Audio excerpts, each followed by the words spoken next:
tiempo. Queremos en esta mañana meditar en un pasaje que es bien conocido, pero de los más conocidos que tenemos en la Biblia. De un personaje, pero hartamente conocido, David. ¿Y cuál es el evento? El gigante, ¿verdad? Así que vayan conmigo, por favor, a 1 Samuel, el primer libro de Samuel, el capítulo 17. Y ahí vamos a meditar.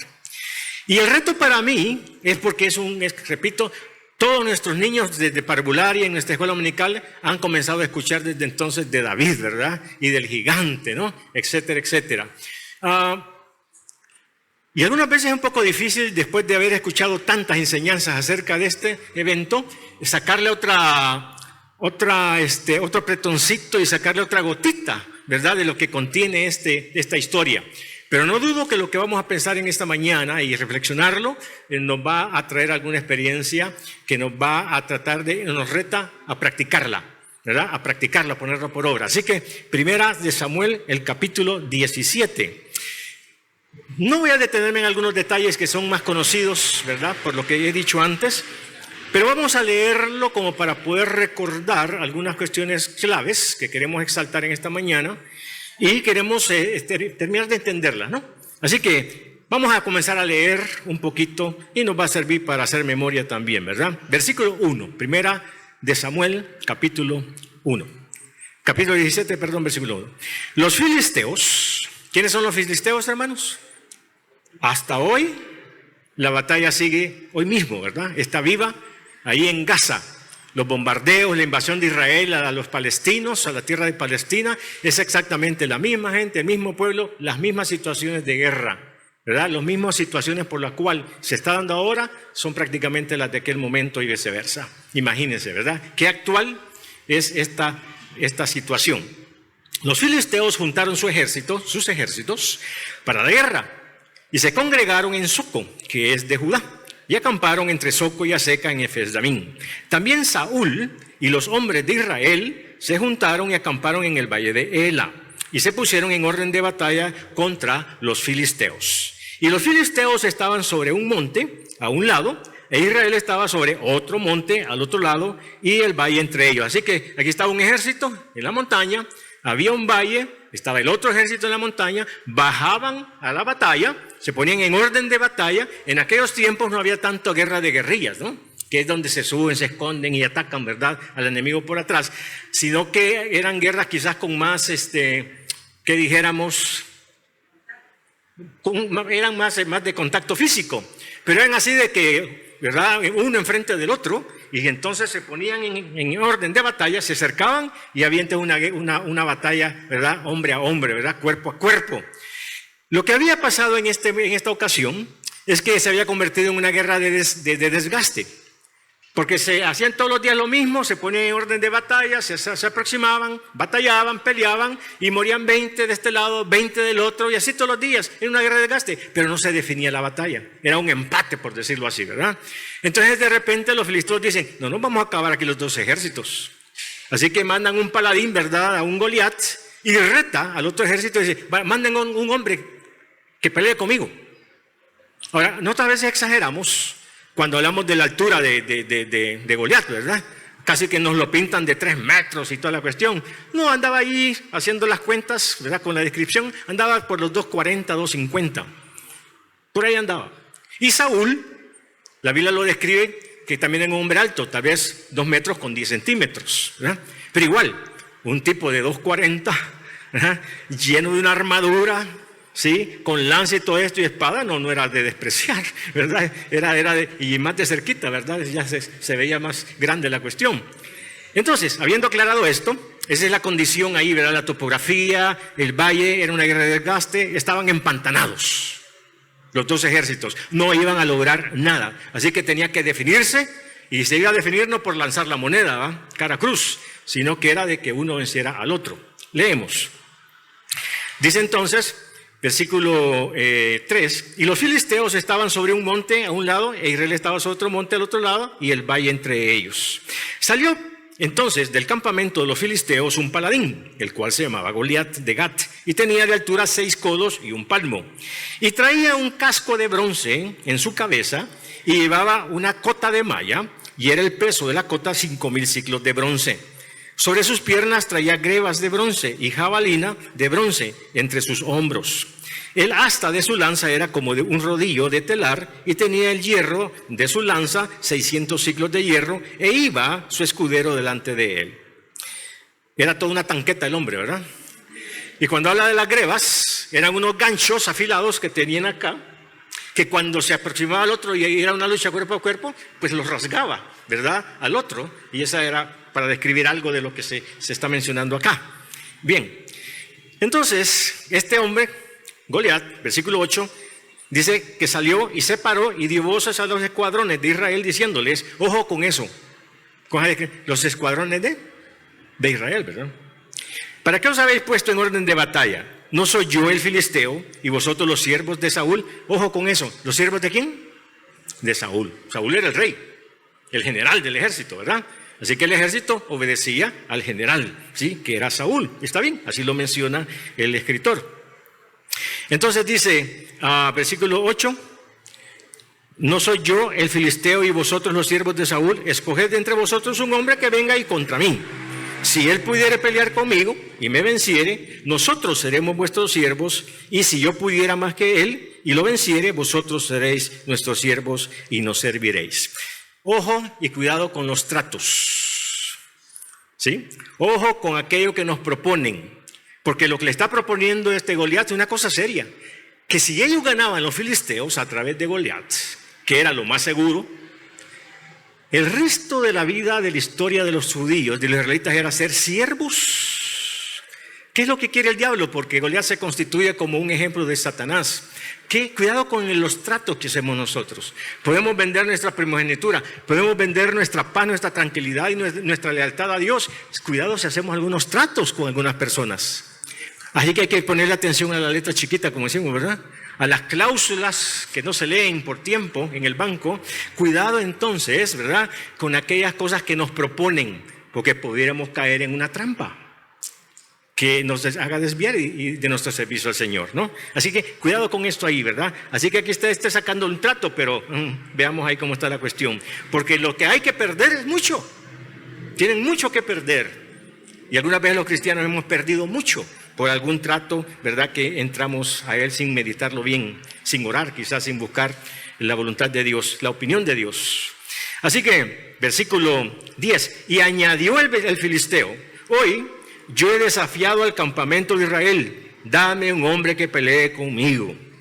Oyendo Saúl, ojo, miren la reacción, de soldados, de hombres de guerra, de hombres acostumbrados a la batalla, de varoniles. Dice, oyendo Saúl y todo Israel estas palabras del filisteo, ¿qué dice? Se turbaron y tuvieron gran miedo. Comparemos un poquito. Nosotros salvadoreños somos una sociedad con grandes temores. Más antes, ¿verdad? Hoy se habla que estamos viviendo un tiempo especial, gloria a Dios, pero seguimos teniendo temores de diferentes tipos, ¿verdad? Al fracaso, en la economía, el dengue, lo que sea. Pero estamos llenos, rodeados de muchos temores muchas veces. Y esto nos roba la paz del día a día. Estos se habían caído y con buenas razones estaban turbados y tuvieron gran miedo. ¿Será eso lo que Dios quería de la nación de Israel, su pueblo santo? Que viviera en esa condición de temor constante, turbados. ¿Sería eso la voluntad de Dios? La respuesta es fácil, claro que no. ¿Querrá Dios que la iglesia del Señor en este tiempo vivamos en ese sentir? ¿Rodeados de temores? Claro que no. Así que consideremos, yo en esta mañana quiero usar de franqueza y ir haciendo algunas preguntitas por ahí, ¿verdad? Para que nosotros vayamos viendo, pues sí, que no, vayamos contestándola en nuestro fuero personal, ¿verdad? En nuestro fuero íntimo. Versículo 11, turbados y gran miedo. Versículo 12. Y David, aquí la historia está hace como un paréntesis. Abandonamos el campo de batalla y nos vamos a la aldea de donde venía David y sus hermanos, ¿verdad?, que estaban en la batalla. Así que hay un paréntesis, abrámoslo.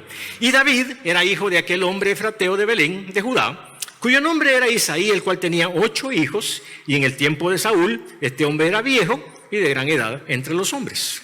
Y los 3 hijos mayores de Isaí, aptos para la batalla, más experimentados, de mayor edad, con gran carácter, dice, habían ido para seguir a Saúl a la guerra. Y los nombres de sus 3 hijos que habían ido a la guerra eran Eliab, el primogénito, el segundo Abinadab y el tercero Samá. Y David era el menor. Siguieron pues los 3 mayores a Saúl. Estos 3 estaban en el campo de batalla. Y David, yo calculo, porque la Biblia no habla exactamente de la edad, que era uno que no había cumplido ni 18 años. Era un adolescente muy joven, ahí por los 18 años. ¿Por qué? Porque no lo habían reclutado, ¿verdad? Por lo menos aquí, de los 18 años para arriba, me parece, ya lo reclutan a uno para la batalla, ¿no? Pero ahorita no lo habían reclutado. Y, ¿sabe? Era tan joven que probablemente era el aguatero, así como decimos, ¿verdad? El que anda pelando limones y naranjas en el equipo de fútbol y todo. Es decir, era un jovenzuelo. ¿Por qué digo esto? Ya vamos a seguir leyendo, ¿verdad? Para justificarlo. Dice entonces que David era el menor, versículo 14, y los demás habían seguido a Saúl, estaban en la batalla. 15. Pero David había ido y vuelto dejando a Saúl para apacentar las ovejas de su padre en Belén, el que cuidaba las ovejas. 16. Volvemos al campo de batalla, cerramos paréntesis. Venía pues aquel filisteo por la mañana y por la tarde, y así lo hizo durante 40 días. Ustedes saben la numerología en la Biblia, ¿verdad? Que los números que aparecen tienen un significado. El 40 habla de una generación, habla de toda una vida. Y lo que está pasando aquí es que durante, repito, era una batalla de empate, de desgaste, y estaban los 2 ejércitos empantanados. No iban para ningún lugar.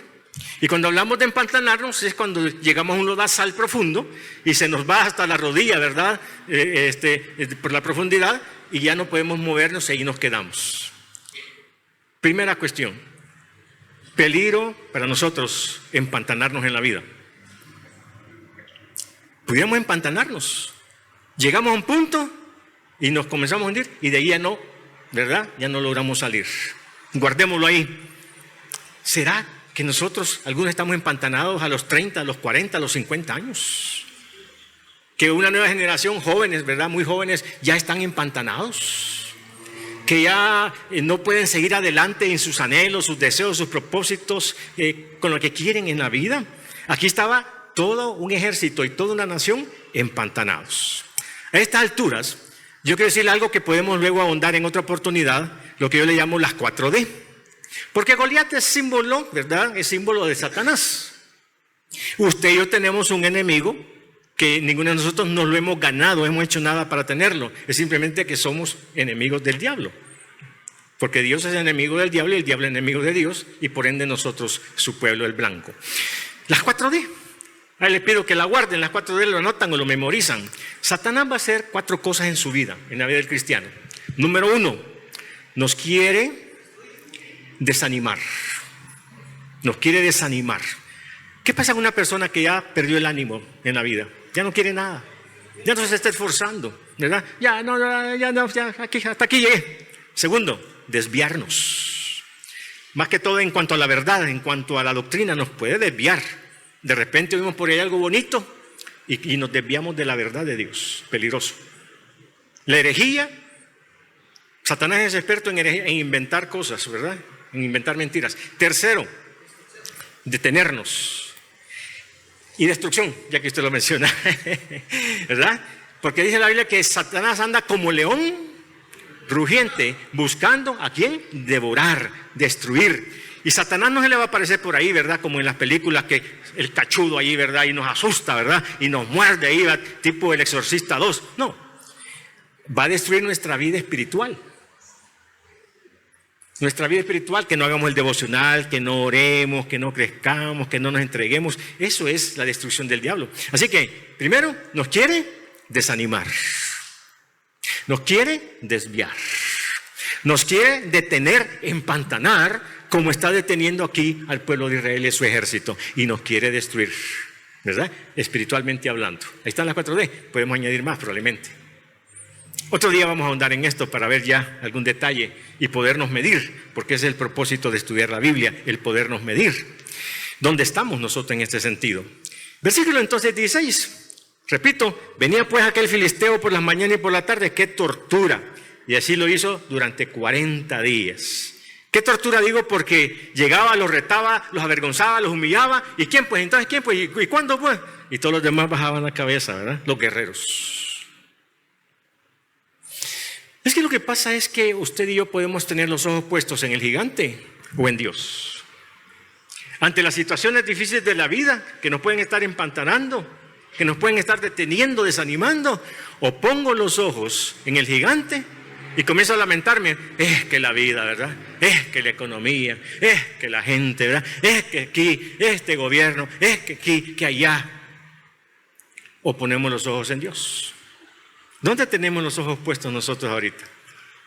Porque de repente, ¿verdad? Mucha noticia, mucho reportaje y mucho YouTube. Y entonces de repente ya no estamos viendo a Dios, estamos viendo el problema. Y no nos hemos dado cuenta.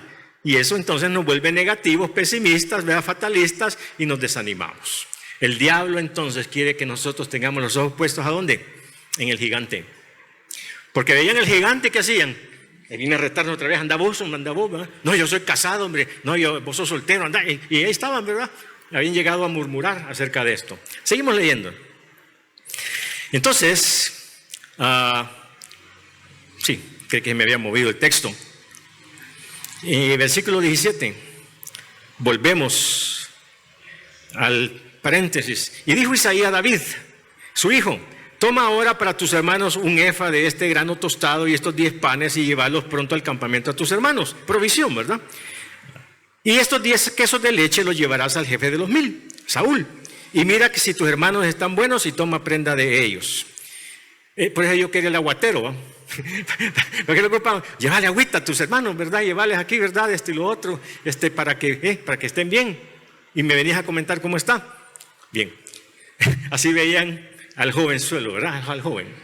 Pero correspondía esto para un joven de 18 años. O sea, ¿David tenía ese carácter o tenía otro carácter que va a salir en esta situación, en este tiempo, en este evento? Versículo entonces 20. Se levantó pues David de mañana y dejando las ovejas al cuidado de una guarda, se fue con su carga, como Isaí le había mandado, y llegó al campamento. Y cuando el ejército salía en orden de batalla y daba el grito de combate, otra vez, otro día, ¿verdad? Ponerse enfrente y cuerpo a cuerpo, y morían aquí, morían allá, se regresaban frustrados, ¿verdad? Y no lograban nada. Se pusieron en orden de batalla Israel y los filisteos, ejército frente a ejército. Entonces David dejó su carga en mano del que guardaba el bagaje y corrió al ejército, y cuando llegó preguntó por sus hermanos si estaban bien, o sea, cumpliendo la tarea que le habían encomendado. 23. Mientras él hablaba con ellos, he aquí que aquel paladín que se ponía en medio de los dos campamentos, que se llamaba Goliat, el filisteo de Gat, salió de entre las filas de los filisteos y habló las mismas palabras, y las oyó David. Todos los días les decía lo mismo, el reto, ¿verdad? Los humillaba, sí, los avergonzaba, y nadie respondía. Y ahora está David en medio de eso, se sorprende ante esa situación y comienza a averiguar. Versículo 24.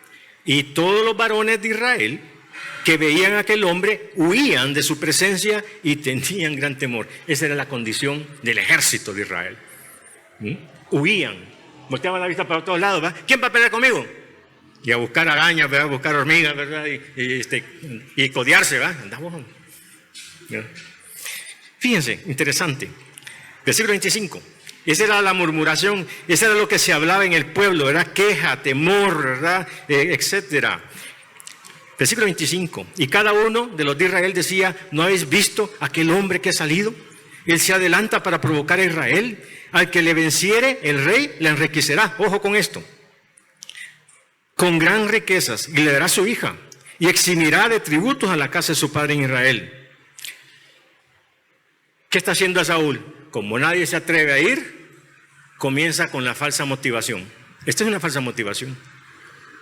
¿Por qué tenía que ir el soldado a enfrentarse a Goliat? Por honor, por la nación, por la familia. Pero nadie. Entonces comienzan las falsas motivaciones. Cuidado con las falsas motivaciones. ¿Por qué estamos sirviéndole al Señor? ¿Por qué somos cristianos? ¿Por qué? ¿Tendremos una motivación verdadera, bíblica, genuina? ¿O tendremos alguna falsa motivación por ahí? Es que yo no me quiero ir al infierno, ¿verdad? Y yo aquí, el que sea. Pero estoy haciendo preguntas, como dije, en el camino, porque esas son cosas que de vez en cuando tenemos que evaluar. ¿Y yo por qué voy a la iglesia? ¿Y por qué leo la Biblia? ¿Y por qué sirvo en este ministerio? ¿Por qué? ¿Cuál es mi motivación? ¿Es genuina o es falsa? Puede ser una falsa motivación. Entonces, claro, esto no era de despreciar, porque eran tres cosas, ¿verdad? Nos va a eximir de impuestos. El resto de mi vida no pago renta ni IVA. Y me va a dar a la hija el rey. Llegó a la nobleza. Oiga, eso no era cualquier cosa, ¿no? Pero ¿será la motivación correcta? Pensemos un poquito en nuestras motivaciones, ¿verdad? En cualquier campo y en espiritual también. Bueno, versículo 25 estamos, ¿verdad? Y David escucha lo que están diciendo ahí, ¿verdad? De la motivación, ¿verdad?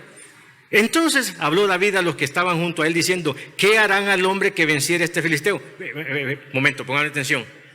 David, que no acabas de escuchar, que te van a eximir de impuestos y que te vas a casar con la hija del rey. No has escuchado. ¿Por qué? Porque David está volviendo a preguntar lo mismo, ¿verdad? Tenía problemas de memoria de corto plazo, que no entendió, no puso atención, que está preguntando lo mismo. ¿O no es cierto? ¿Y qué van a hacer al hombre que venciere? Estamos hablando de esto, ya lo dijimos, ¿verdad? ¿Será eso? ¿O es que David era un gran listo, ¿verdad? Era un gran buzo. Y nos está sorprendiendo, conforme leemos, nos va sorprendiendo de que no era cualquier cipote, ¿verdad? Inexperto de 14, 15 o 17 años probablemente. Pero sigamos leyendo, a ver qué pasa. Así que David vuelve a preguntar, ¿verdad? Versículo 26, ¿qué harán al hombre junto a él? Entonces habló David a los que estaban junto a él diciendo, ¿qué harán al hombre que venciera a este filisteo? Y quitar el oprobio de Israel. Porque miren, otro vocabulario, ¿verdad? Todos temerosos, huyendo, anda vos, etcétera. Pero miren el enfoque de David. Porque ¿quién es este filisteo incircunciso para que provoque a los escuadrones de Israel? ¿Estamos leyendo? No, ¿verdad? A los escuadrones del Dios viviente. ¿Qué estamos viendo? ¿El gigante o a Dios? ¿Cuál es el enfoque de los judíos? El gigante los había logrado manipular, ojo con las manipulaciones, lo que dicen. Así que ustedes son evangélicos. No, yo soy cristiano. Así que ustedes los bautistas, no, soy cristiano. Porque la gente nos va a decir cosas, ¿verdad? Y nosotros podemos creerlas, pero no. ¿Ustedes son los siervos de Saúl? No, yo soy siervo de Dios. Entonces, como que el enfoque de David estaba bien clarito, ¿verdad? Y dice, y este gigante incircunciso se atrevió a hablar contra Dios. Es hombre muerto. Ya. O sea, el tipo estaba bien claro, el David, ¿verdad? Estaba bien definido en cuanto a sus creencias. No se dejó manipular con la perspectiva del gigante. Y ustedes son, ¿verdad?, los siervos de Israel, de Saúl. No, yo soy hijo de Dios. El enfoque es importante. Que no nos cambien el canal las noticias ni nada por ahí, ¿verdad? Sí, que estemos claros quiénes somos nosotros. Entonces, versículo 27. Y el pueblo le respondió las mismas palabras, diciendo, así será al hombre que le venciere. Le están repitiendo lo mismo, ¿verdad? Versículo 28. Y oyéndole hablar Eliab, su hermano, y aquí llegamos un poquito al centro de esta enseñanza que quiero enfatizar hoy, y oyéndole hablar Eliab, su hermano mayor, con aquellos hombres, se encendió en ira contra David. Le pregunté, ¿y por qué se enoja el hermano mayor, verdad? Sí, con David que está ahí. Vaya, entrégate los quesitos, va, andate, pues. Aquí alguna tu pedrada y andate, mejor, ¿verdad? Y lo estaban despachando. Vamos a ocupar la palabra menospreciar. Y se van a dar cuenta que una de las lecciones centrales de esta historia es que a David lo comienzan a menospreciar. ¿Qué significa el menospreciar? Menosprecio, ¿eh? Vos no podés. ¿Y quién te ha dicho que vos podés? No, hombre, déjale esto a los hombres, hombre, déjale esto a los expertos, hombre, ¿verdad? ¿Sí? No, no, hombre, si vos no podés. Yo creo que en nuestra vida desde chiquitos quizás nos vienen diciendo lo mismo, ¿verdad? ¿Sí? Si seguís así no vas a hacer nada en la vida, ¿verdad? Mira, igual a tu tata que, pues, dejémoslo, ¿verdad? Y entonces, a veces con mucha sutileza nos están diciendo, tú no vas a poder, tú no puedes. Y comienzan a minar nuestra confianza, comienzan a minar, ¿verdad?, la seguridad en nosotros mismos, en nuestro potencial. Esto es muy sutil, por eso lo digo, porque probablemente nosotros no notamos cuando nos estaban, ¿verdad?, rebajando un poquito. Pero seguimos leyendo. Así que aquí entramos a una situación. Eliab ve a su hermano y lo regaña fuerte. Y miren, lo acusa todavía. Dice, ¿para qué has descendido acá? ¿Y a quién has dejado aquellas poquitas ovejas en el desierto? O sea, ¿y quién le va a dar agua? Pues? Aguatero. Como decía, yo conozco tu soberbia. Todavía. Ahora, ¿a qué se refiere con esa acusación? Conozco tu soberbia, tu orgullo y la malicia de tu corazón para ver la batalla venido. Hablemos de morbosidad. ¿Qué es la morbosidad? Una curiosidad malsana. ¿No es cierto? Ejemplo, aquí en El Salvador, ¿verdad? Accidente en la carretera. Y comienzan todos los carros, ¿verdad? Y uno bien despacito, tortuguita. ¿Y qué pasa? Pues, ¿qué pasará? A saber. Y entonces un accidente. ¿Y todo carro que va ahí? Híjole, se mataron. Vos lo haber venido. Y comienza, o sea, curiosidad malsana. Tienen que ver. Y no solo ahí, ¿verdad? Sino que las noticias. Qué aburrido ha estado esto ahora. Hoy no ha habido muertos, ¿va? Hay una morbosidad en nosotros. Pero ventaneando las novelas. Entonces, eso es curiosidad morbosa. ¿Y cómo quedó? Le pegó una tunda. Hombre, ay, me lo perdí. Entonces, hay una morbosidad en nosotros que cuando no, está aburrida la cuestión, pues no ha pasado nada. Alguien dijo por ahí, bendito el pueblo cuya historia se cuenta de una manera aburrida. Hay ciudades, pueblos pequeños donde no pasa nada, ¿verdad? Y entonces los muchachos dicen, vámonos al centro en Salvador, ahí sí hay muertos, golpeados, accidentes, ahí sí, ¿verdad? Es decir, cuidado con esa actitud. Pero eso lo está acusando el hermano mayor a David. Vos has venido a ver la batalla, los golpeados, los allí, ¿verdad? Los heridos. Pero miren, otra característica de David, el tipo era práctico. Como decimos, mira, ya dejemos de hablar. No hablemos, hagamos. ¿A qué me refiero?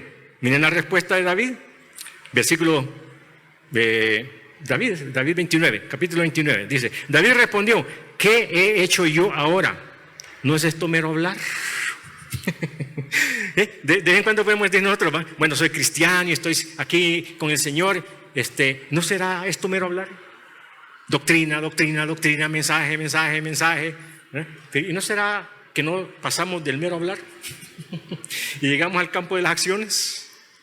Estoy preguntando, ¿verdad? Ese es el riesgo, el peligro. Acostumbrarnos y creer que la vida cristiana es conocimiento. Y bueno, ¿y a qué hora vivimos? Así que, sin ser malcriado, ¿va? Porque el hermano mayor, el primogénito, dice, permitime que ahorita, después ya voy a regresar. Ahorita voy a matar al gigante. Ya regreso. O sea, hay que ser prácticos. Y eso es importante. Seguimos.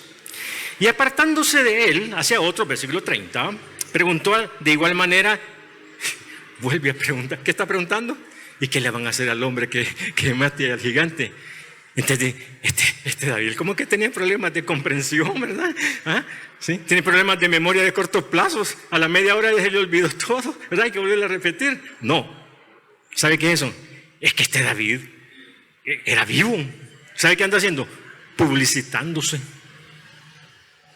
Se anda publicitando, haciéndose propaganda. ¿Sabe por qué? Porque como las bolas, ¿verdad? Que rápido se riegan, ¿verdad? Las bolas, ¿verdad? Uno dice aquí, pero de repente ya toda la gente está por allá sabiendo, ¿verdad? Lo que está pasando, las bolas. Entonces David hace uso de este sistema social de comunicación. Y entonces aquí hay un grupo y les dice, no hombre, hay que matar a este tipo, ¿eh? Este tipo ofendido a Dios. Y comienza, ¿sabe? Entonces de repente uno va donde Saúl y le dice, fíjate que por allá anda un cipote que dice que él se va a ir. Y dice Saúl sin pérdida de tiempo, tráiganmelo pues, tráiganmelo.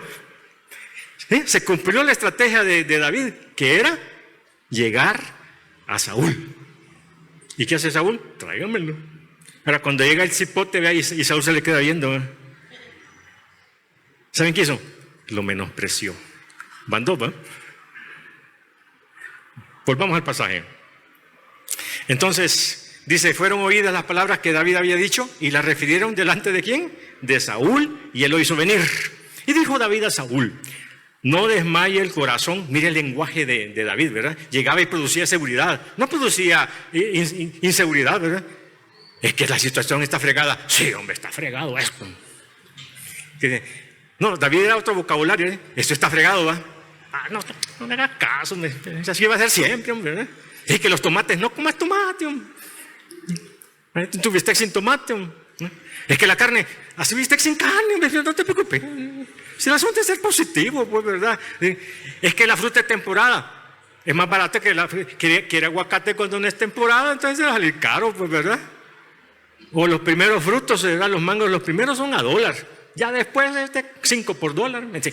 Hay que condicionarse, ¿no? Está en la jugada. Pero así era la mentalidad de David. Versículo 34. Perdón, el 33. Fíjense, y dijo Saúl a David, no podrás. Lo está menospreciando. Mira, papá, tal cosa. Vos.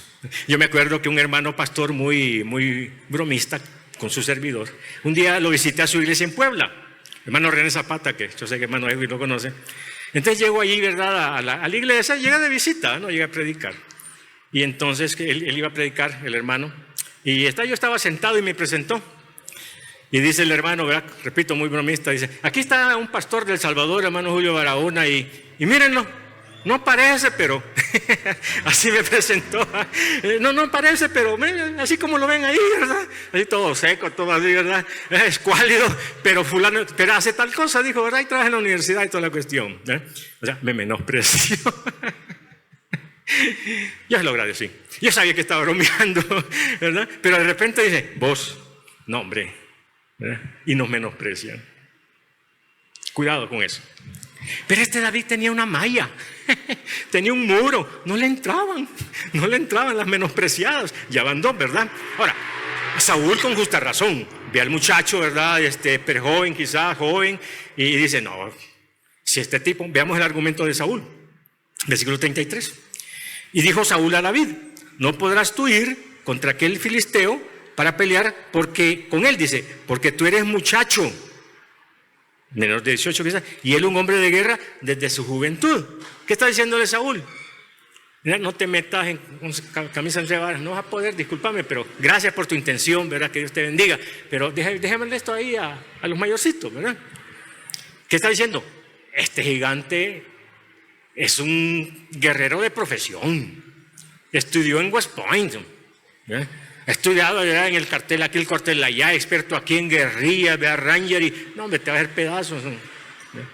Y entonces, las apariencias engañan, ¿verdad? ¿Y qué le dice David? No, a mí el Señor, soy empírico, pero a mí el Señor me ha entrenado en el día a día, en mi carrera, en mi profesión. Ahí el Señor me ha entrenado. Y quizás nosotros no nos hemos dado cuenta que en las circunstancias de nuestra vida hasta aquí, el Señor nos ha estado entrenando. Se ha dicho, se ha enseñado muchas veces, ¿no es cierto? Así que usted y yo no crea que no tenemos armas y que no tenemos experiencias, conocimiento. Lo que pasa es que quizás no nos hemos dado cuenta. Pero el Señor a nosotros nos ha dado espíritu ¿de qué? De poder, de amor y de dominio propio. Y todo lo podemos en Cristo que nos fortalece. Pero entonces el diablo nos ha estado poniendo los ojos en el gigante, no en Dios. Es algo que tenemos que reparar nosotros acá. Así que vamos a leer esto y después lo vamos a mencionar como tal. Versículo 34. Entonces Saúl lo menosprecia. Claro, con amor, ¿verdad? No, hijito, mira, andate a las ovejas. Ahí te vamos a llamar cuando tengas 18 años, ¿oíste? 34. David respondió a Saúl, mira, tu siervo era pastor de las ovejas de su padre. Y cuando venía un león, palabras mayores, ¿verdad? No un conejo,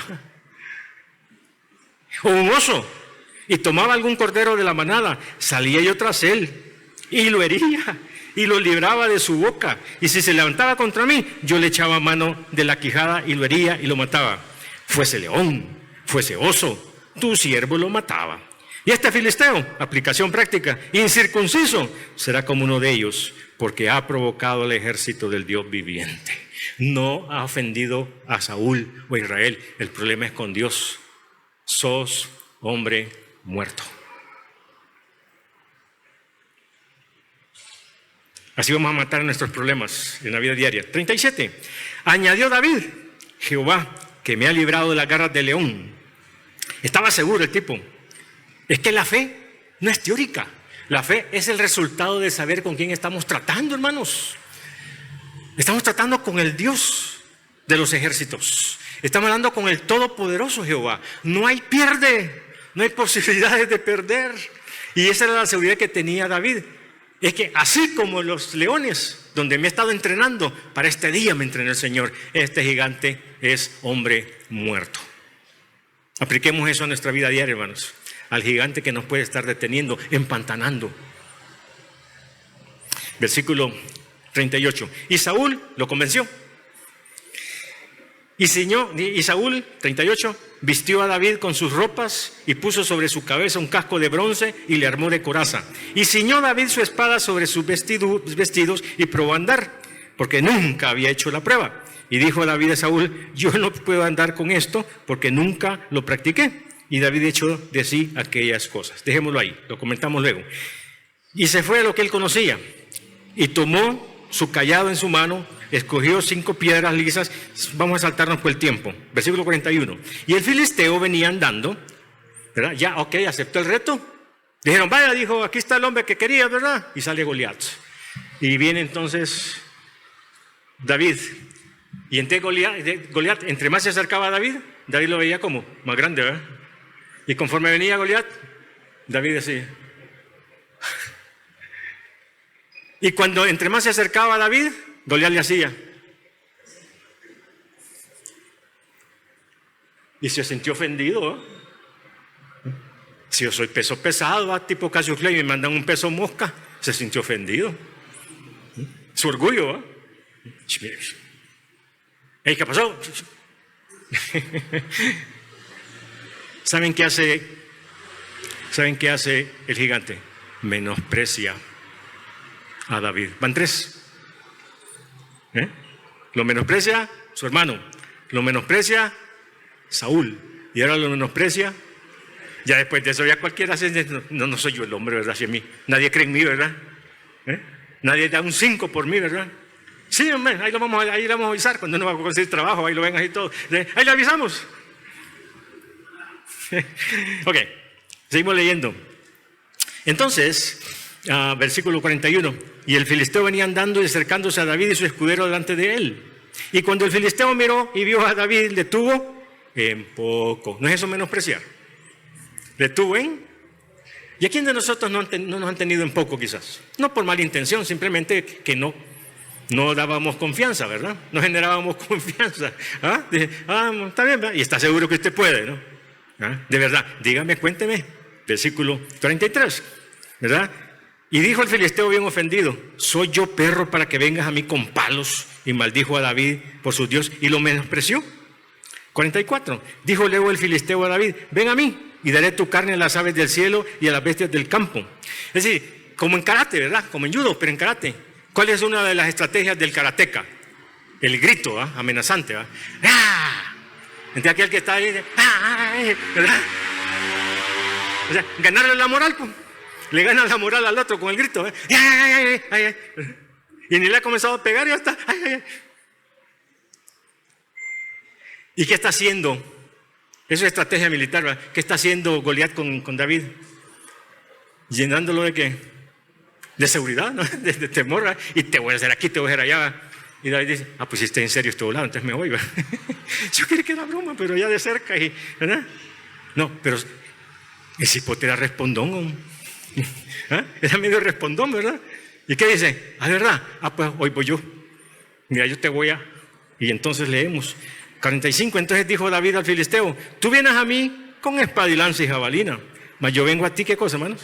En el nombre de Jehová de los ejércitos. Aquí está el factor determinante. Vivir la vida en el nombre del Señor. El factor que determina, ¿verdad? No es el dinero, la ayuda, los conectes, lo que sea, ¿no? Y entonces dice, y aquí le dice, este va a ser tu muerte. El Dios de los escuadrones de Israel, a quien tú has provocado. De nuevo le vuelvo a decir, ese ha sido tu pecado, tu error, de haberte metido con Dios. 46. Jehová, y aquí va la receta, Jehová te entregará hoy en mi mano, y yo te venceré, y te cortaré la cabeza. Ya estaba dando de los gritos del karateca, ¿verdad?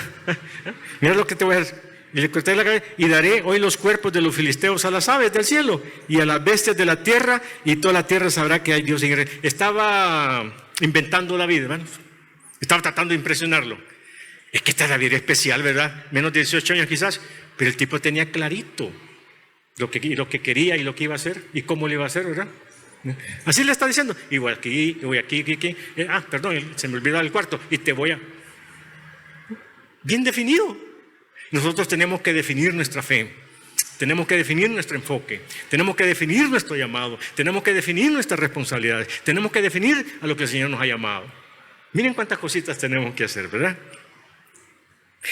Entonces, ojo, subrayo. Dice, a las aves del cielo y a las bestias de la tierra, y toda la tierra sabrá que hay Dios en Israel. Ok, ya vamos a llegar a eso.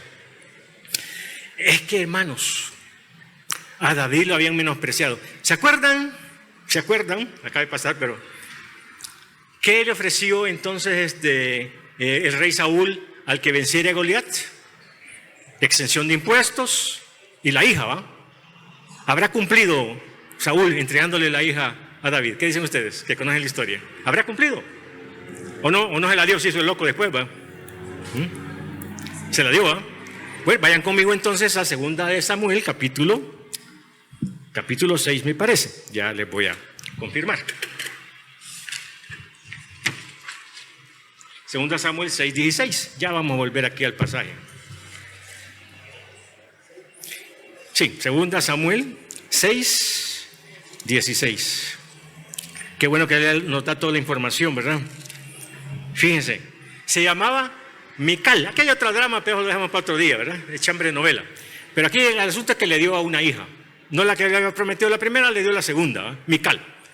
Y Mical, de repente un día, David ya siendo rey, estaba tan contento, pero tan contento, porque había logrado recuperar el arca del pacto, el arca de Jehová.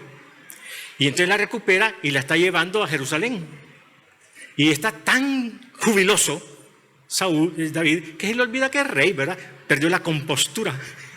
Se quitó la ropa real que le estorbaba y comenzó a bailar, ¿verdad? Ahí en el parque, ¿verdad? Como que era loco, pues, ¿verdad? Danzando, brincando, ¿verdad? Y la dignidad del rey, ¿verdad? Y Mical, la reina, cuando lo vio por la ventana haciendo el ridículo, entre comillas, ¿qué dice la Biblia? Que lo tuvo en poco, lo menospreció. Oye, ese David sí que había sido menospreciado, ¿verdad? Hoy su esposa lo está menospreciando. Y vos que lo cantando pasajes, y solo en la iglesia, y solo leyendo la Biblia, y solo aquí, solo allá, lo otro, y lo menospreció. Hermano, no dudemos, ya voy a leer el pasaje, que el mundo nos va a menospreciar en nuestra fe. Y se va a burlar un poquito, y vos vas a la iglesia. Y diezmás. Y cantás. Y sos diácono. Y cuidás en el parqueo. Nos va a menospreciar, ¿verdad? Nuestra fe. Y si no estamos parados, pues sí, ¿verdad? Qué tonto yo a diezmar. Óigame, tenemos que estar claros. Leamos. 2 Samuel capítulo 6 y versículo 16. Cuando el arca de Jehová llegó a la ciudad de David, aconteció que Mical, hija de Saúl, sí se la dio, miró desde una ventana y vio al rey David que saltaba y danzaba delante de Jehová. ¿Qué dice, hermanos? Y le menospreció en su corazón. David tenía razones para estar empantanado, ¿verdad? Nadie cree en mí, ¿verdad? Mi hermano, el rey, el gigante, y había hecho mella, me habían logrado convencer. Ahora, ojo, con esto termina esta partecita y vamos terminando. ¿Sabe cuál es el peor de los menosprecios, hermanos? Los demás nos pueden menospreciar con mucha dureza o con mucha sutileza. Pero ¿sabe cuál es el peor de los menosprecios? Cuando usted se comienza a menospreciar a sí mismo. Cuando me convencieron, es que yo no sirvo. Es que lo haga otro, yo no puedo. Me convencieron, que desde chiquito, ¿verdad? Los papás, ¿verdad? Cipote, si vos no podés eso. ¿Y quién te ha dicho? A tu hermano que lo haga. El peligro, sin darnos cuenta, hermanos, en esta mañana, es que el que se menosprecia a sí mismo soy yo. En psicología, los psicólogos, algunas escuelas obviamente, ¿verdad? Pero algunos psicólogos hablan de una actitud que en nosotros es muy común, que no nos damos cuenta. Y ellos le llaman el prismático al revés, o los binoculares al revés. Porque los binoculares es para aumentar las cosas, ¿no es cierto? Para ver las cosas más grandes. Pero si usted le da vuelta al prismático, entonces usted ve las cosas más chiquitas. Entonces dice que de repente cuando yo me veo a mí mismo, tengo el binocular al revés, ¿verdad? Y yo mismo digo, yo no voy a poder. ¿verdad? Y llegamos a sentir esto y creerlo. Y una persona así ya no va para ningún lado, está empantanado. Yo no dudo, hermanos, que esta iglesia, permítame correr el riesgo de clasificarla, porque ustedes saben, ¿verdad? Ricos, millonarios, pobres, paupérrimos y todo. Yo creo que aquí nosotros más o menos somos clase media, ¿no es cierto? Clase media alta, clase media baja, y yo por ahí, ¿verdad? Y yo no dudo que nosotros somos la clase media la que más dificultad tiene en este país para trabajar. Hay que ser emprendedores, hay que ser esforzados. Y no me comparo con un agricultor, ¿verdad? Y gente que trabaja duro de sol a sol. Pero hermanos, no es cierto que lo que tenemos cuesta, no es fácil. No estoy hablando con gente que no entiende el emprendedurismo, el correr riesgos, el trabajar duro, ¿verdad? El trasnochar y todo. Pero hermanos, yo quiero regalarles en esta mañana algo. Es el Salmo 60:12. Si quieren ir conmigo, por favor. Repito, yo no estoy hablando en esta mañana, estoy consciente que no estamos hablando con gente de clase, mediocres, es lo que estoy diciendo. Ustedes son gente muy esforzada, han logrado muchas cosas en la vida. Pero permítanme el Salmo 60:12. Y quiero regalarles una frase que encontramos ahí, ¿verdad? El Salmo 60:12. Dice de la siguiente manera. Esto a mí me ha cambiado la perspectiva de mi vida desde hace años. ¿Qué dice? En Dios haremos proezas. ¿Es una proeza algo mediocre, algo más o menos? ¿No querrá que Dios a mis 60, a mis 50, a mis 40, a mis 30, los de 20 que comienzan y se van a topar con gigantes, como hemos dicho? ¿No querrá Dios que nuestra perspectiva sea amplia, grande? Y usemos la palabra proezas. Yo quiero hacer proezas para el Señor, porque en su nombre haremos proezas. No es tiempo de detenernos con lo que ya logramos. No está hablando de estresarnos, ¿verdad? Y morirnos en el intento. No, está hablando de usar el poder de Dios en nuestras vidas. En su nombre haremos proezas. En Dios, no en mi poder nada más. Pero ojo, consideremos el poder de Dios en mi vida, pero consideremos que Dios me ha dado poder a mí, ¿verdad? Para hacer cosas grandes en la vida. El poder para hacer proezas viene de Dios. ¿En qué campo? En el evangelismo. Bueno, la lista sería interminable en las áreas donde tenemos que trabajar. Bien, vamos a ir terminando. Alguien decía entonces que hay dos tipos de personas. Otros dicen que hay tres. Dicen que, alguien lo compara por ahí, ¿verdad? No sé si qué tan cierto es.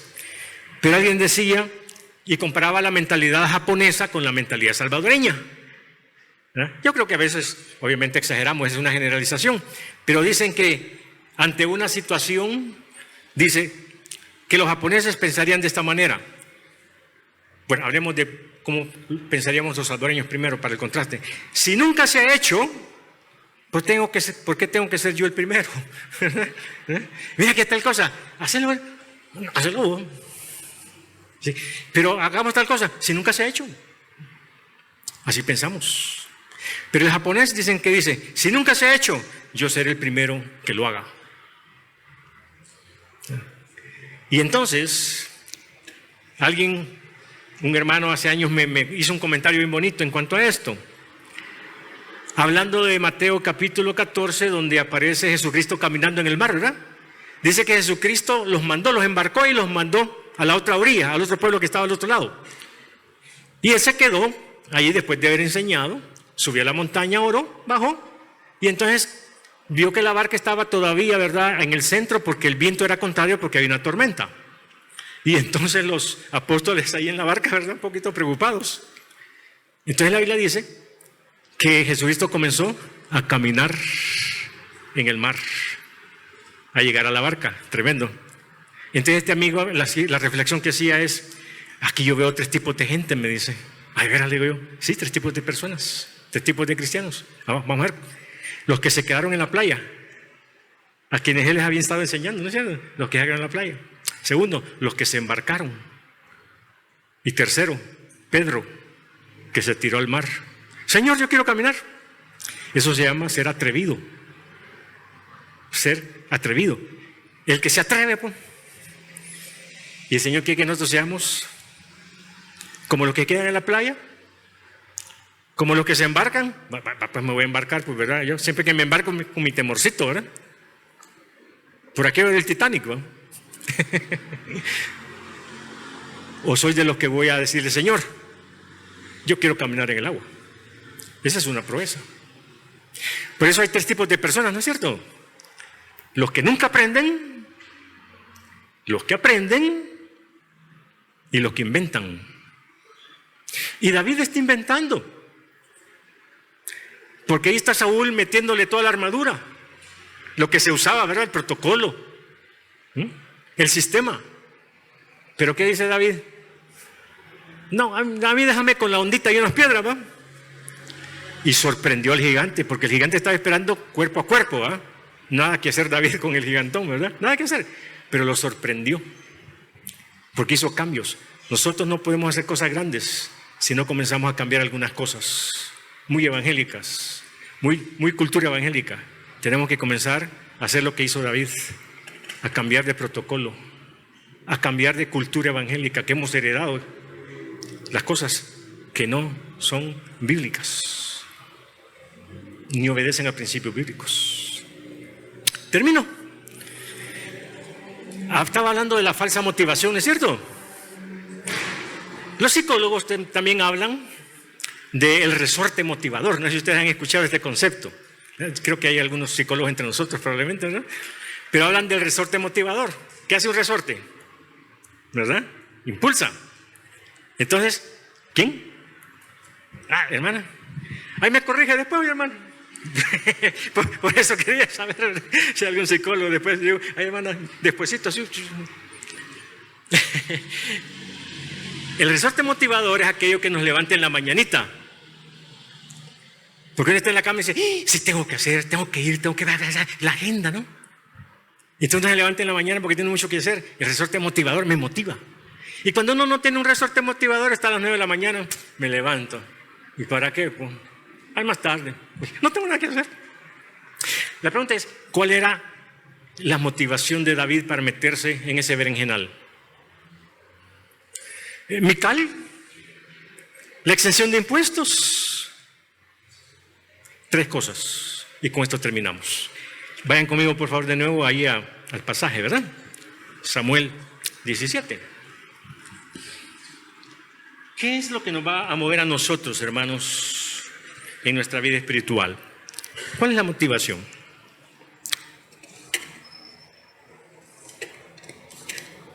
Número 1. 17:26. Entonces habló David a los que estaban junto a él, diciendo, ¿qué harán al hombre que venciera a este filisteo y quitar el oprobio de Israel? Porque ¿quién es este filisteo incircunciso que provoque a los escuadrones del Dios viviente? Ahí está la primera motivación. ¿Cómo se atreve a hablar contra el pueblo de Dios, verdad? Es que has hablado mal contra Dios. Y luego, ¿cuál es la otra motivación que no la vamos a leer por el tiempo porque ya la leímos? Cuando llega ante Saúl. Dice, no vas a poder. ¿Y qué le dicen? Yo vengo de matar leones y osos. Seguridad. ¿Sí? Seguridad. Yo creo que revisemos un poquito. Hasta aquí me ayudó Jehová. Lo que tenemos aquí es porque el Señor nos lo ha dado.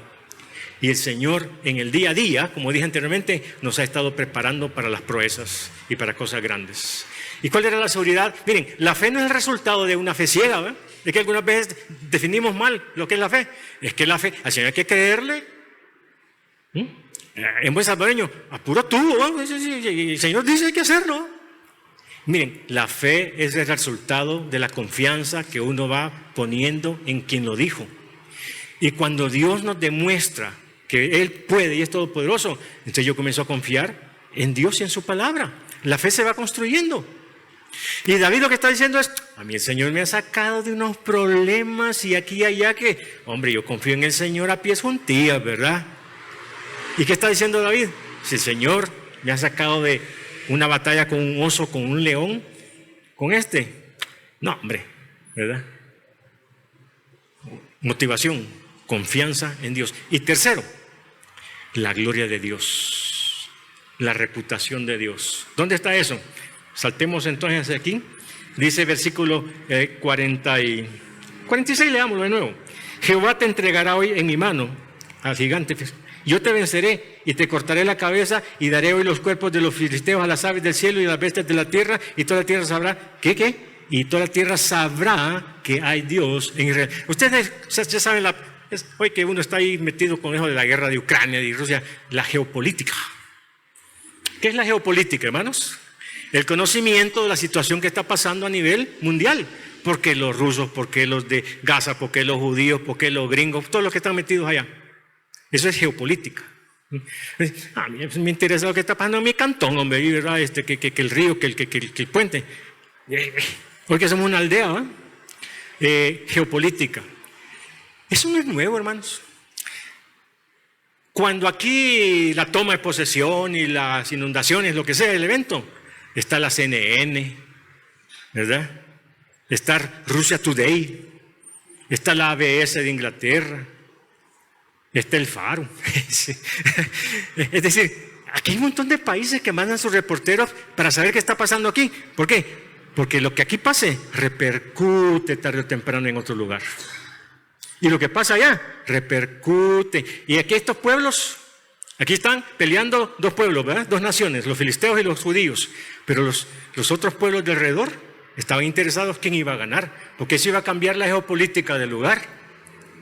Las alianzas estratégicas, Egipto, ¿verdad? Los iraníes, los iraquíes, los cananitas. O sea, esa no era una batalla allá en un rincón del cantón que nadie sabía qué estaba pasando. Era una batalla importante a nivel internacional. Así que David, ¿qué está pensando? Hoy que le ganemos al gigante y le ganemos a los filisteos, todo el mundo se va a enterar que hay Dios en Israel. ¿Hay Dios en El Salvador, hermanos? El mundo necesita saber lo que Dios puede hacer en una nación. Amén. Vamos a orar. Que el Señor nos ayude y que amplíe nuestra perspectiva. Nos ponemos de pie, hermanos, para que descansemos un poquito. Muchas gracias. Oramos. Padre, gracias en esta mañana por abrir nuestro entendimiento a través de tu palabra viva, tu palabra absoluta, tu palabra que aplica en todos los tiempos, porque el hombre no cambia como tú no cambias, Señor. Tú eres inmutable, tú eres el mismo a través de los tiempos y la eternidad, y nosotros seguimos siendo hombres débiles, pero Señor, que en tu nombre podemos hacer proezas. En esta mañana, gracias, Señor, por poder abrir tu palabra en este lugar y poderla meditar. Señor, que tu Espíritu Santo guarde estas verdades en nuestro corazón y que nos lleve a ser personas como David, con carácter, con visión, con un enfoque correcto, prácticos. ¿No es esto mero hablar? Señor, ayúdanos a dejar el terreno de la teoría y a llegar al terreno de la práctica, confiando en que haremos cosas grandes, porque esa es tu voluntad. Jesucristo nos dijo a los discípulos que en su nombre haríamos cosas mayores. Y el Señor crea esa expectativa en nosotros. Si hay alguna persona en esta mañana que tal vez ha menospreciado la sangre de Cristo en su vida, y cuando digo que no ha pensado en el valor del sacrificio de Cristo en la cruz, esa sangre que se derramó para limpiar nuestros pecados. Si alguien no ha podido captar el valor que la sangre de Cristo, su sacrificio, significa para nosotros pecadores, el perdón de los pecados y la vida eterna, en esta mañana yo le pido que levante su mano y queremos compartirle un poquito acerca del valor de la sangre de Cristo. ¿Hay alguna persona en esta mañana que está con nosotros que no ha decidido confiar en el sacrificio de Cristo? No es que malintencionadamente lo ha menospreciado, pero simplemente no ha captado el valor del sacrificio de Cristo. ¿Hay alguna persona entre nosotros? Solo levanta su mano y quiero yo orar por usted. ¿Hay alguna persona? Gracias, Señor, somos de casa. Gracias, Padre, por tu palabra, que la podamos guardar en nuestro corazón, pero sobre todo, guiados por el Espíritu Santo, ponerla en práctica. En Jesús. Amén y amén.